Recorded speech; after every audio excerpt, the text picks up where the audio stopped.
I walked into my own house. My mom said, "You should have called first." My sister added, "This is our space now." I smiled, "You're right. Good luck, I sold the house this morning. Now they regret what they did."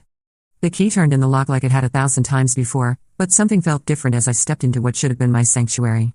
The familiar scent of vanilla candles had been replaced by something sharper, more floral.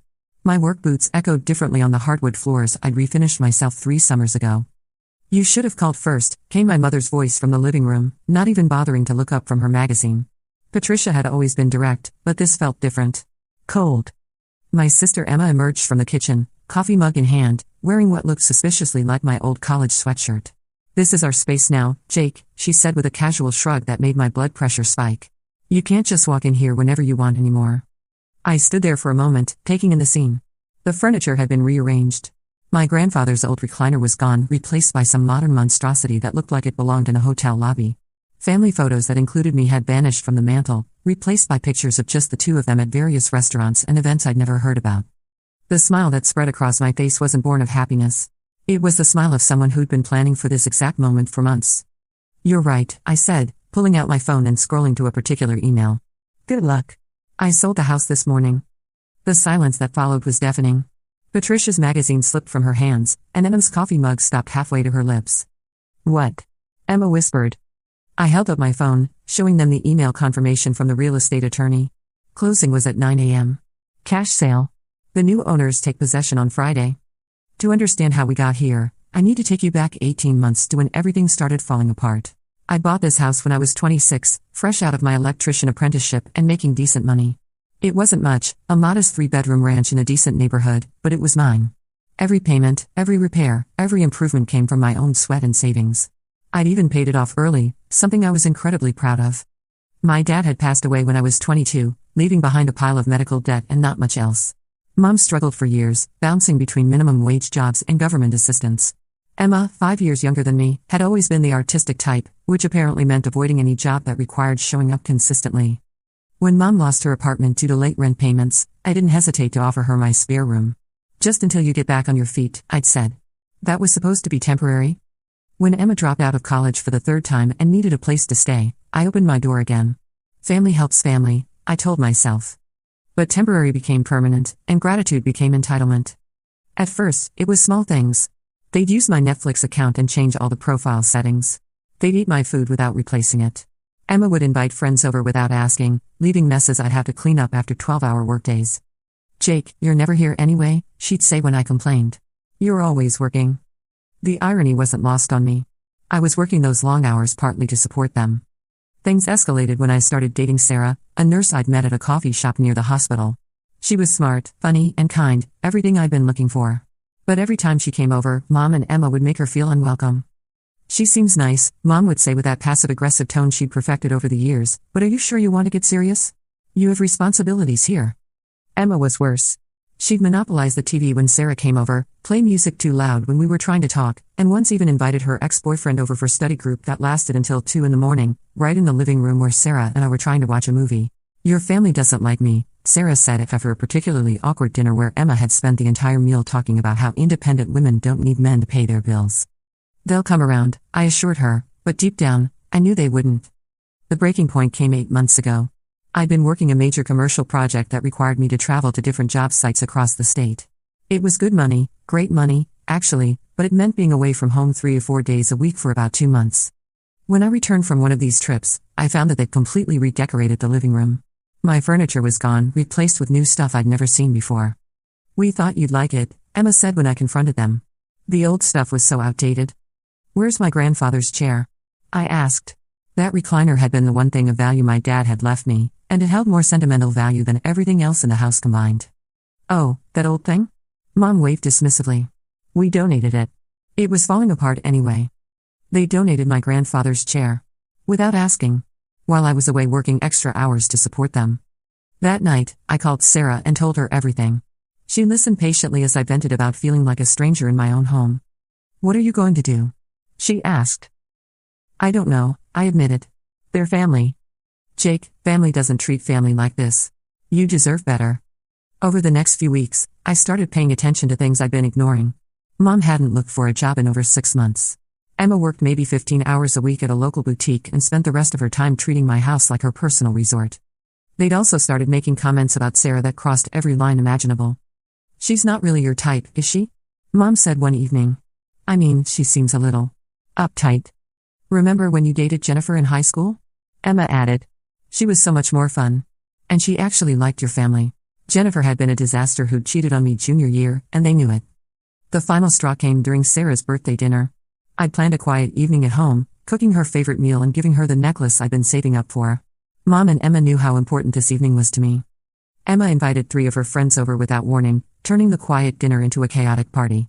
They were loud, drunk, and completely disrespectful.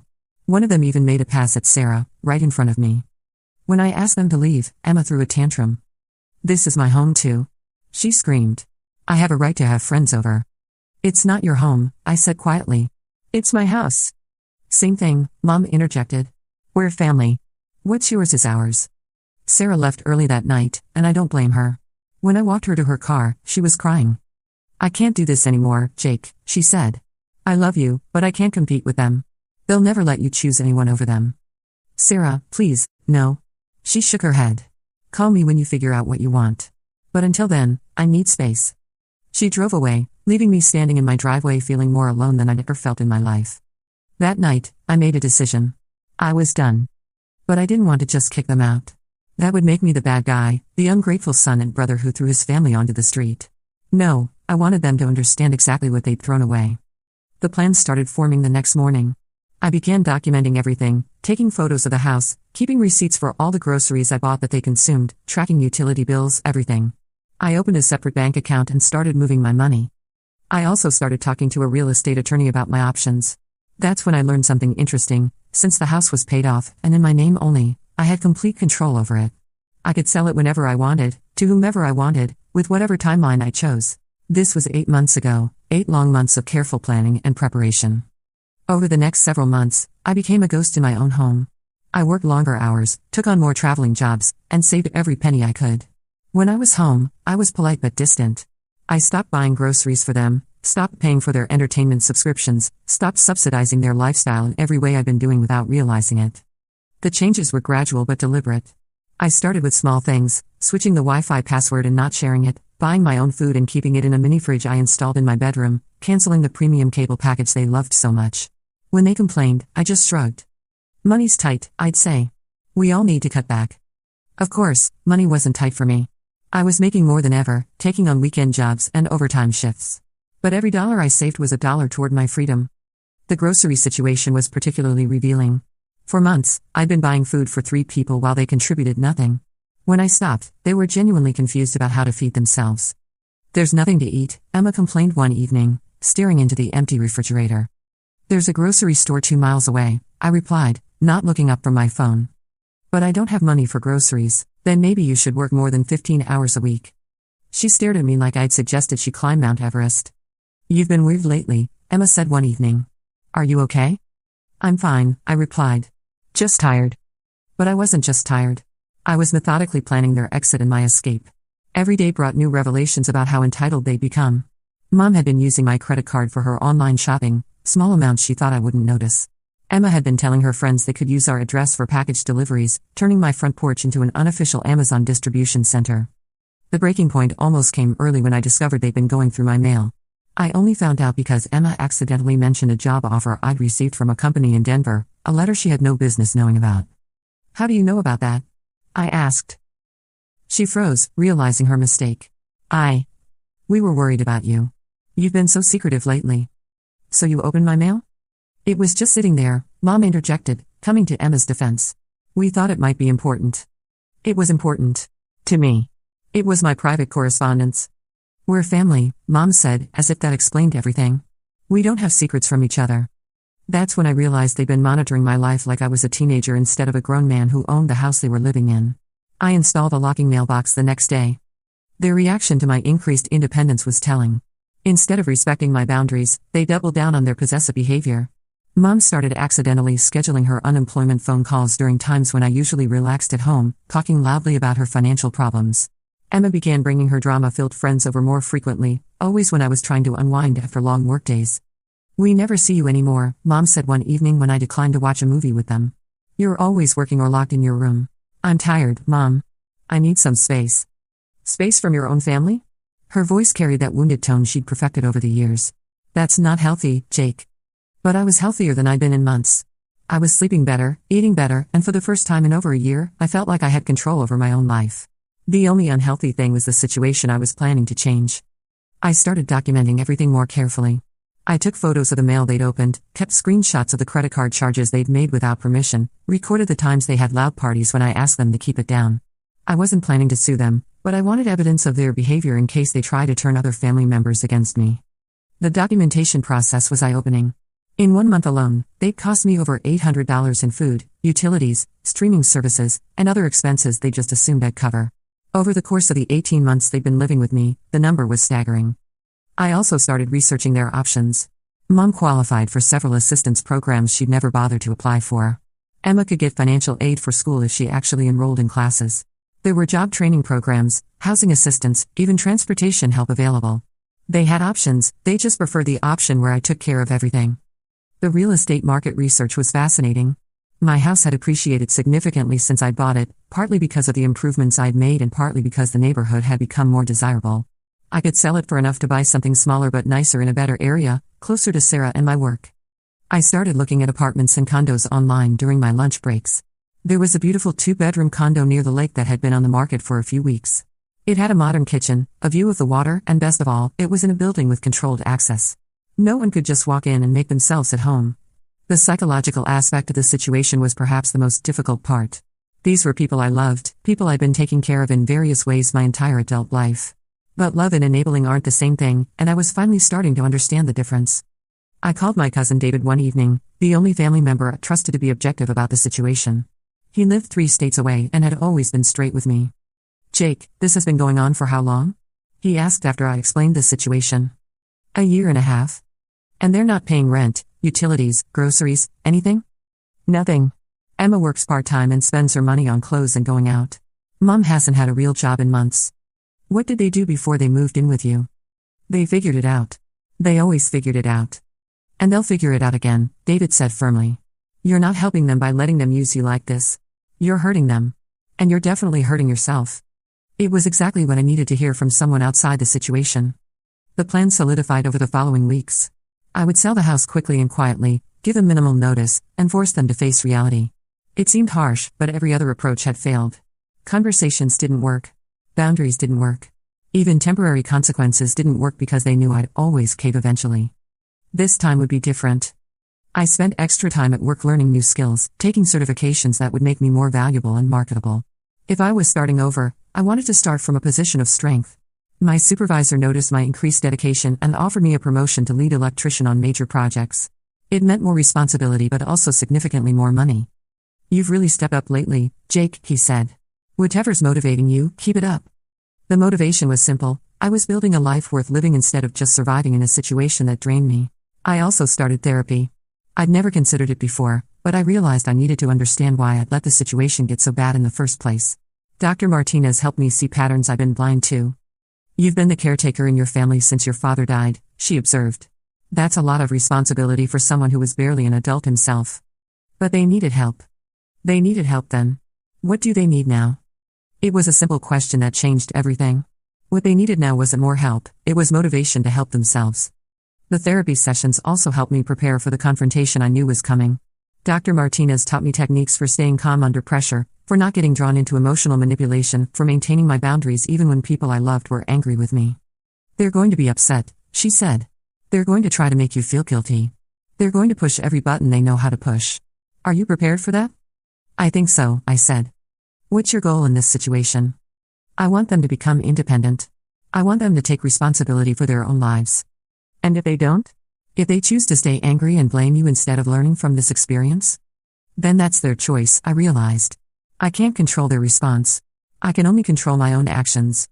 It was liberating to finally understand that distinction. They didn't seem to notice that I'd moved most of my personal belongings out of the common areas. The few family photos that included me disappeared from my room and into storage. My important documents, my grandfather's other belongings that I'd managed to salvage, even my good tools, everything important was slowly and systematically moved to a storage unit across town. Meanwhile, they seemed to be settling in more permanently. Emma started calling it our house when talking to her friends. Mom began making decorating plans for rooms she wanted to update. They were acting like I was just a roommate who helped with expenses, not the sole owner of the property they were living in. Their sense of ownership became more blatant as weeks passed. Mom started talking about investing in home improvements, with my money, of course. She wanted to renovate the guest bathroom, update the kitchen backsplash, maybe add a deck to the backyard.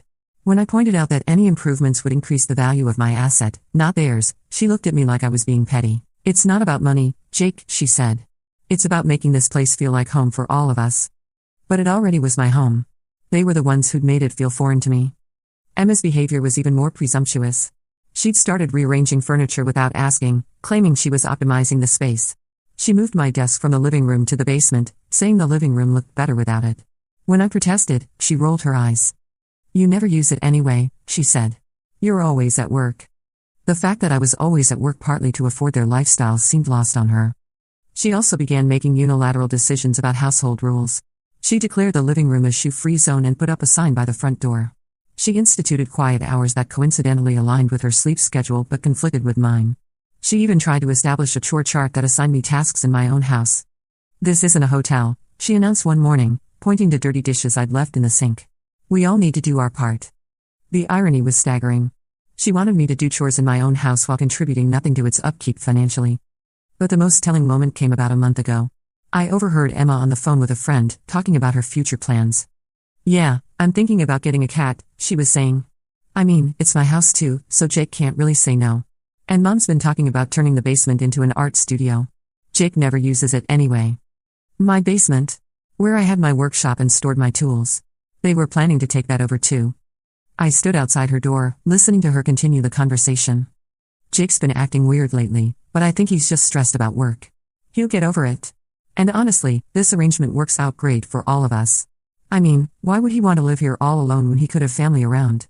She genuinely believed she was doing me a favor. The best part is, we don't have to worry about rent or utilities or any of that stuff. Jake takes care of all the boring adult stuff, and we get to focus on the important things.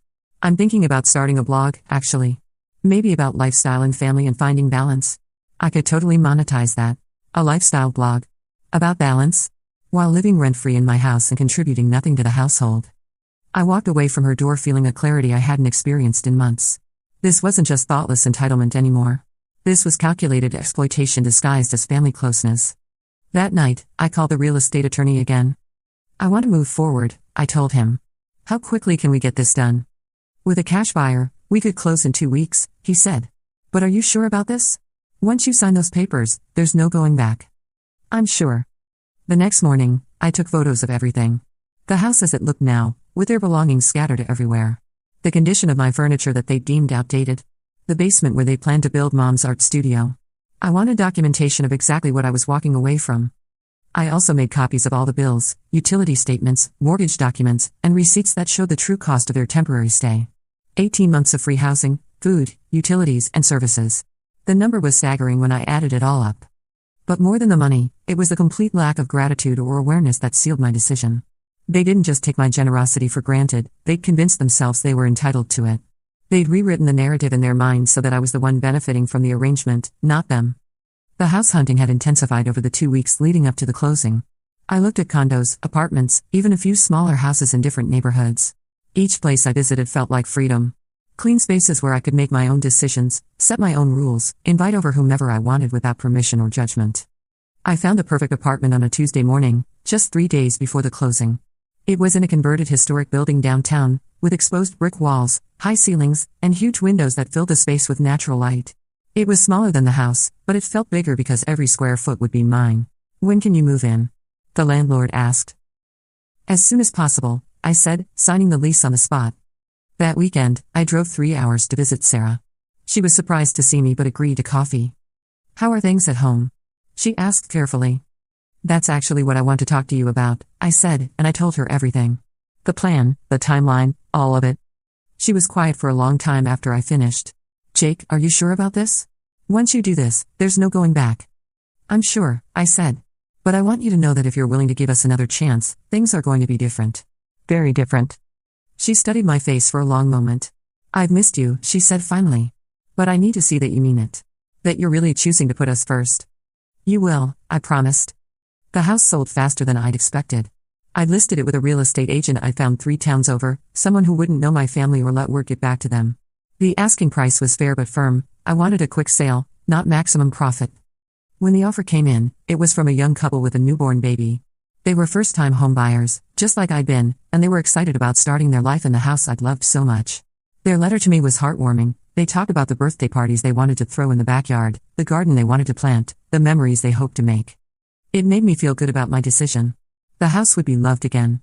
I scheduled the closing for a Tuesday morning, with possession transferring immediately at closing. I knew that Mom and Emma would both be asleep since I'd been working a job that started at 5 a.m. for the past 2 weeks, so they were used to me being gone early. The closing took less than an hour. I signed the papers, handed over the keys to the new owners, and deposited the check. After settling with the attorney and paying closing costs, I walked away with enough money to put a down payment on something else and have a substantial emergency fund. I spent the rest of the morning apartment hunting. I'd already identified a few possibilities, nice places closer to Sarah's hospital, closer to most of my regular job sites. Places where I could start fresh. By lunchtime, I'd put deposits down on a beautiful 2-bedroom apartment with a view of the lake. The move-in date was Saturday, perfect timing. Then I drove home to deliver the news. Walking into that house for what I knew would be the last time felt surreal. Everything looked different to me now. It wasn't my sanctuary anymore, it was just a building. The new furniture they'd chosen without asking me looked cheap and temporary. The pictures on the mantel looked staged and fake. And then came the moment I'd been rehearsing for months.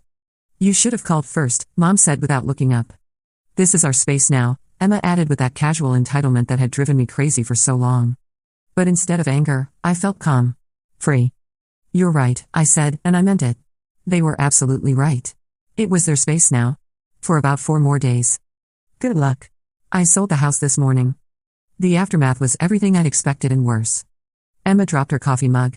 It shattered on the kitchen floor, the floor I'd installed myself, learning how to lay tile from YouTube videos because I couldn't afford to hire someone. What do you mean you sold it? Mom's voice was shrill, panicked. You can't sell it. We live here.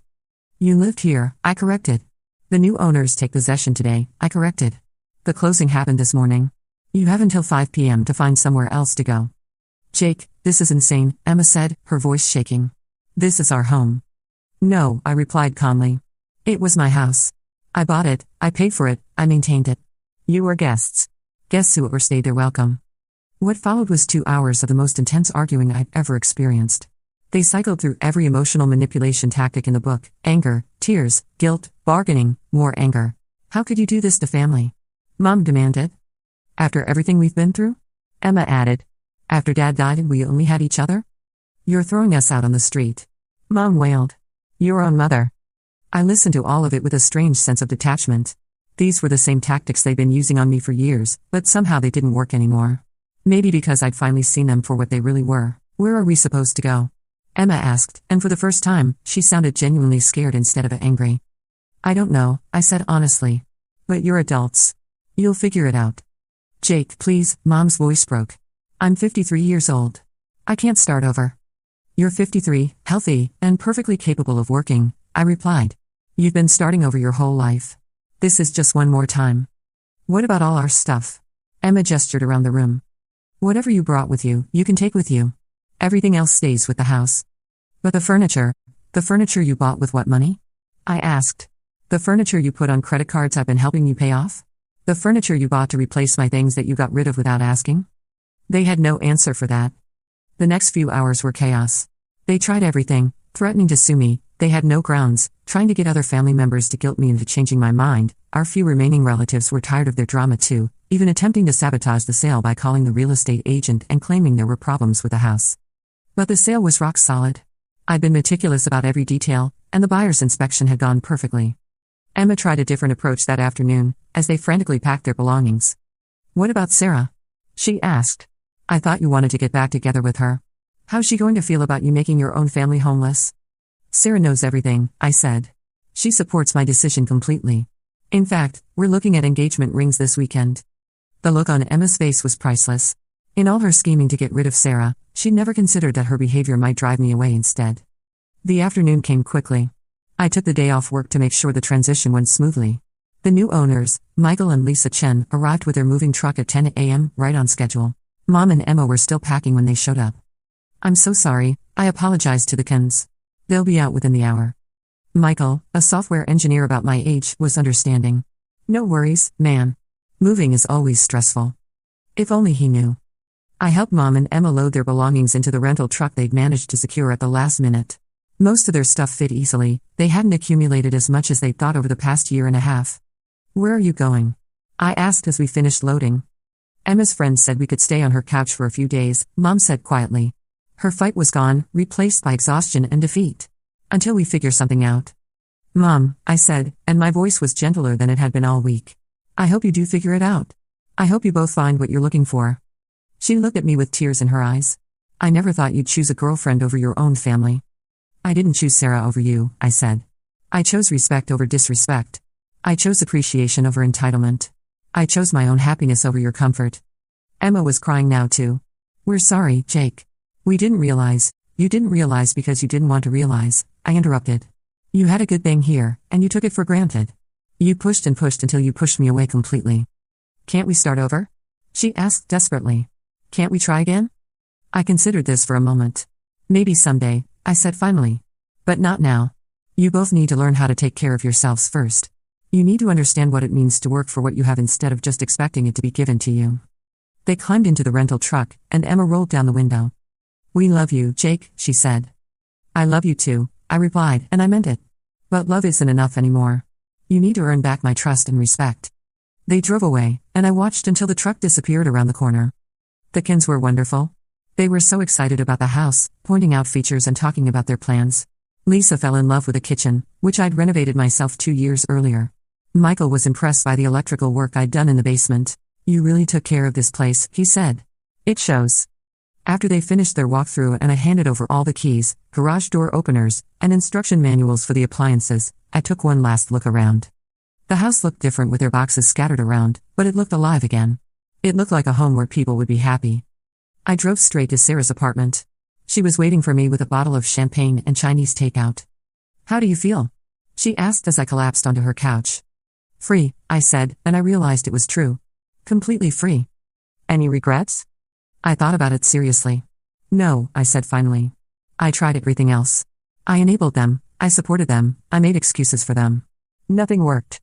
They had to face consequences. What if they don't learn from this? Sarah asked. What if they just blame you and never change? Then that's their choice, I said. I can't control what they do with this experience. I can only control what I do. We spent that evening talking about our future. Sarah had been offered a position at a hospital in Portland, Oregon, a fresh start for both of us if I was interested. I was very interested. The next morning, I started moving my things out of storage and into our new apartment. It felt strange at first, living somewhere that was truly my own space again, but it was a good strange. 3 weeks later, Emma called me. Jake, her voice was small. Can we talk? Sure, I said. I got accepted into a nursing program, she said. It's a 2-year associate degree. I start in the fall. That's great, Emma. I'm proud of you. I'm working 2 jobs to save up for tuition. It's hard, but I think I needed this. I needed to understand what it feels like to work for what I want. How's Mom? She got a job at a hotel. Front desk, full-time. She's different. More focused. She found a small apartment she can afford on her own. I'm glad to hear that. Jake, we were wrong. About everything. We took advantage of you, and we took you for granted. We were so used to you taking care of everything that we forgot you were a person with your own needs and feelings. I appreciate you saying that, I said. Is there any chance? I mean, could we maybe have dinner sometime? I want to apologize properly. To both you and Sarah. I looked over at Sarah, who was reading on the couch. She looked up and nodded. Yeah, I said. I think we could do that. 6 months later, Emma graduated from her first semester of nursing school with a 3.8 GPA. Mom had been promoted to assistant manager at the hotel. They were both living independently, supporting themselves, and for the first time in years, they seemed genuinely happy. We had dinner once a month now, sometimes twice. The dynamic was completely different. They treated me with respect, they appreciated Sarah, and they never asked for money or favors. They talked about their work, their goals, their challenges, like adults talking to another adult. You know what's funny? Emma said during one of these dinners. I always thought I hated work. Turns out I just hated jobs that didn't matter to me. Nursing is hard, but it feels important. I'm learning so much about business, Mom added. I never thought I'd be interested in that, but managing a hotel is like running a small city. There's always something new to figure out. Sarah squeezed my hand under the table. I'm proud of all of you, she said. That night, as we drove home to the house we bought together, with Sarah's name on the deed right next to mine, I reflected on everything that had happened. Had I been cruel? Maybe. Had it been necessary? Absolutely. Sometimes people need to lose something to understand its value. Sometimes the kindest thing you can do for someone is to stop enabling their worst behaviors. Sometimes you have to choose your own happiness, even when it hurts people you love. My mom and sister had spent over a year treating me like a doormat, taking advantage of my generosity, and driving away the person I wanted to spend my life with. They'd assumed I would always be there to clean up their messes and subsidize their lifestyle. They were wrong. But here's the thing, losing the house wasn't the worst thing that ever happened to them. It was the wake-up call they needed. For the first time in their adult lives, they had to take responsibility for themselves. And once they did, they discovered they were capable of so much more than they'd ever imagined. Emma is now in her final semester of nursing school and has already been offered a position at the Children's Hospital. She's dating a guy from her study group who treats her well and shares her goals. Mom has been promoted again and is considering going back to school herself to get a degree in hospitality management.